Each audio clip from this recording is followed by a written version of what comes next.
ইন্নাল হামদুলিল্লাহ ওয়াসসালাতু ওয়াসসালামু আলা রাসূলিল্লাহ ওয়া আলা আলিহি ওয়া সাহবিহি আজমাইন। বাংলাদেশ জামাত ইসলামী গাজীপুর মহানগরীর উদ্যোগে কেন্দ্র ঘোষিত 5 দফা দাবি আদায়ের এই বিক্ষোভ সমাবেশে সম্মানিত মহানগরীর নায়েবে আমির, কালীগঞ্জ জনমানুষের নেতা, কালীগঞ্জ সংসদ 2 নম্বর সংসদীয় আসনের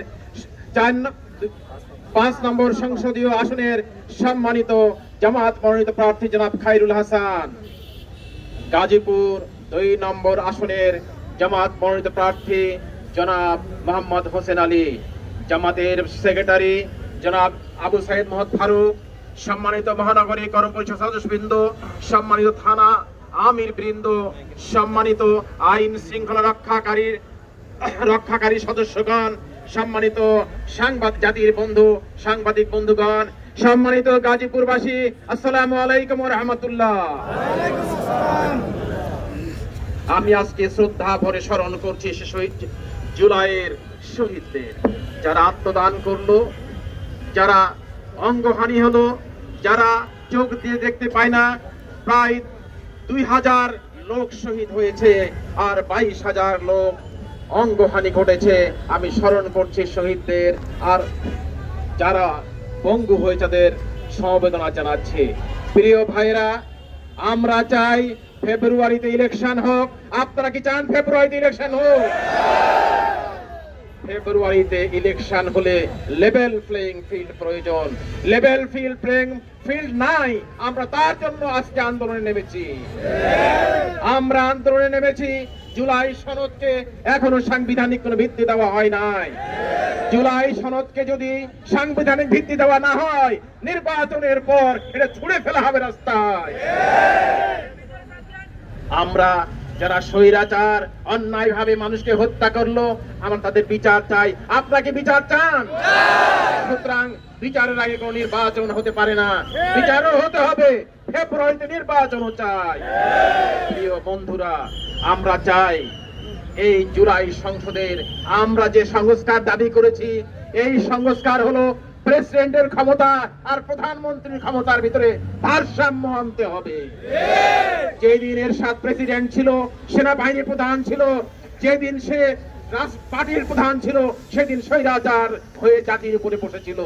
যেদিন শেখ হাসিনা পার্টির প্রধান ছিল, প্রধানমন্ত্রী ছিল, পার্লামেন্টের লিডার ছিল, তখনই স্বৈরাচার জাতির উপরে চেপে বসেছে। আমরা চাই যে সংস্কার কমিশন গঠিত হয়েছে, ইটিং মিটিং আর সিটিং হচ্ছে, তার কোনো আমরা ফল দেখতে পাচ্ছি না।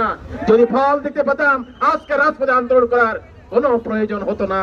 আমরা চাই এই সরকার অতি সত্বর আমাদের এই 5 দফা দাবি মেনে নেবেন, পিআর পদ্ধতির মাধ্যমে নির্বাচন মেনে নেবেন। আমরা বিশ্বাস করি কেয়ারটেকার সরকারের, তত্ত্বাবধায়ক সরকারের মাধ্যমে নির্বাচন হয়েছিল, সেদিন জাতি সুষ্ঠু নির্বাচন পেয়েছিল। ঠিক তাই কিনা? জামাত ইসলামী পিআর পদ্ধতি নির্বাচনের মাধ্যমে জনগণের ভোটাধিকার নিশ্চিত করতে চায়। জনগণ ভোট কেন্দ্রে যে একজন 500 ভোট দিবে তা বন্ধ হয়ে যাবে। 10টা হুন্ডার 5 জন গুন্ডা দিয়ে নির্বাচন হবে, তা কখনোই হতে পারে না। সুতরাং আমরা নির্বাচনের আগে সংস্কার চাই।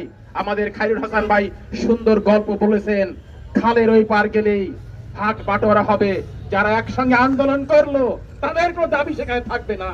আমরা চাই যারা 24-এর আন্দোলন করেছি, সব দলগুলোকে নিয়ে আমরা নির্বাচনে যেতে চাই। জনগণ যাদেরকে ভোট দেবে তারা ক্ষমতায় বসবে। ভোট হওয়ার আগে কি করে বলতে পারি যে আমরা ক্ষমতায় গেলে আমরা এটা বাস্তবায়ন করব?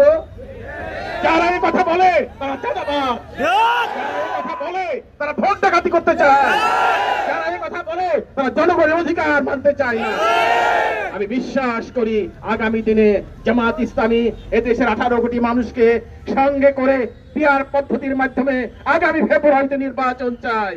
আমরা এই নির্বাচনের জন্য অতি সত্বর এই সরকারকে আহ্বান করব, সরকার আপনি দয়া করে জনগণের সেন্টিমেন্ট বুঝুন, জনগণের অধিকার মেনে নিন। আন্দোলনের কাছে হাসিনা পালিয়েছে, জনগণের আন্দোলনের কাছে কেউ টিকতে পারে না। সুতরাং এই জনগণের আন্দোলন তৈরি হওয়ার আগে যে 5 দফা দাবি জামাত ইসলামী ঘোষণা করেছে, এই দাবি মেনে নিয়ে আগামীতে নির্বাচন হবে। সংগ্রামী গাজীপুরবাসী এই আহ্বান রেখে আমি কথা শেষ করলাম। আসসালামু আলাইকুম রহমতুল্লাহি বারাকাতুহু।